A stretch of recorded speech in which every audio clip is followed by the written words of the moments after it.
Radhe Radhe friends, कैसे हैं आप सभी लोग। आशा करती हूँ कि अच्छे होंगे। आज मैं आपको बताऊंगी कि श्री कृष्ण ने अपनी बांसुरी को क्यों तोड़ी। भगवान कृष्ण को अपने बाल रूप में बांसुरी बजाने का बहुत ही शौक था। यह शौक ऐसा था कि उन्होंने 11 वर्ष 56 दिन की अवस्था तक उन्होंने एक पल के लिए भी इस बांसुरी को अपने से अलग नहीं किया। हालांकि यह शौक दुनिया को दिखाने के लिए था। सही मायने में यह बांसुरी तो भगवान को अपनी प्रियतमा राधा रानी को करीब लाने का एक माध्यम था। राधा रानी भी इसकी धुनों को सुनते ही भगवान से मिलने के लिए कुंज गलियों में दौड़ पड़ती थी। मथुरा जाते समय जब भगवान राधा रानी से मिले तो उन्होंने वृंदावन में आखिरी बार बांसुरी बजाई और राधा रानी से विदा लेने के बाद उन्होंने बांसुरी बजाना ही छोड़ दिया। इस विदाई के वक्त भगवान ने कहा था कि शायद अब उनकी मुलाकात ना हो, लेकिन राधा रानी ने आग्रह किया कि वह गोलोक धाम प्रस्थान से पूर्व मानव शरीर में एक बार पुनः उनसे मिलना चाहेंगी। भगवान भी उनके आग्रह को टाल नहीं सके, इसलिए उन्होंने भले ही राधा रानी के विरह में बांसुरी बजाना छोड़ दिया, लेकिन वह राधा रानी के दिलों के तार को जोड़ने वाली बांसुरी को नहीं छोड़ पाए। लेकिन कालांतर में जब राधा रानी की आखिरी मुलाकात द्वारिका में भगवान से हुई तो उन्होंने बताया कि धरती से प्रस्थान का समय आ गया है।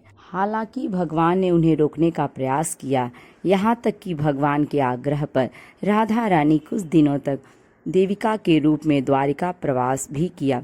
लेकिन राधा रानी ने कहा कि गोलोक धाम भी कुछ कार्य शेष है अभी और उन्हें पूरा करना जरूरी है। इस आग्रह को भगवान टाल नहीं सके। फिर राधा रानी के आग्रह पर भगवान ने आखिरी बार बांसुरी बजाई, लेकिन जैसे ही भगवान ने बांसुरी बजाना शुरू किया, राधा रानी के इस नश्वर शरीर का त्याग कर गोलोक धाम प्रस्थान कर गईं। भगवान भी उन्हें जाते देखकर बहुत दुखी हुए और उनके विरह को बर्दाश्त नहीं कर पाए।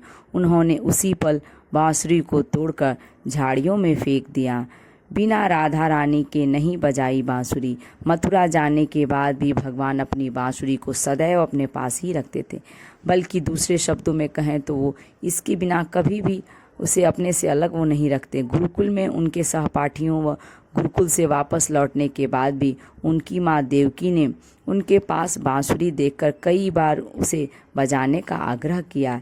देवकी ने तो यहाँ तक कहा कि उसकी रस माधुरी बांसुरी की खूब चर्चा सुनी है, एक बार इसकी धुन उन्हें भी सुना दो। लेकिन भगवान उनके आग्रह को भी टाल गए। यहाँ तक कि जब उद्धव ने इस बांसुरी को सामान्य वाद्य यंत्र कह दिया तो उन्होंने इसका महत्व और इसकी विशेषता बताते हुए बताया कि आखिर वह क्यों इसे नहीं बजाते। उन्होंने उद्धव को कहा कि क्यों बजाएं बांसुरी, किसके लिए बजाएं बांसुरी।